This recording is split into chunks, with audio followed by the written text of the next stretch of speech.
Biodiversity plays a vital role in successful homesteading, creating a resilient, thriving ecosystem.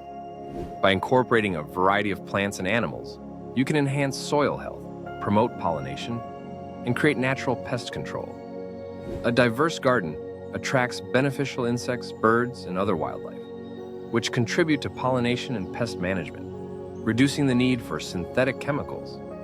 This balance strengthens your garden, making it more productive and sustainable. Moreover, diverse plant species can improve soil structure and fertility, as different roots penetrate the soil at varying depths, helping to conserve water and nutrients.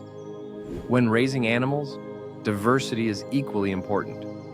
Chickens, ducks, and goats can coexist, each contributing unique benefits, such as natural fertilization and weed control. This synergy allows for efficient use of resources and supports a balanced ecosystem.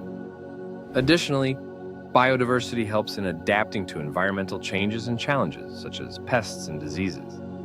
By fostering multiple species, your homestead becomes more resilient, ensuring a continuous supply of food and resources. Embracing biodiversity is not just beneficial, it is essential for a self-sufficient and thriving homesteading experience.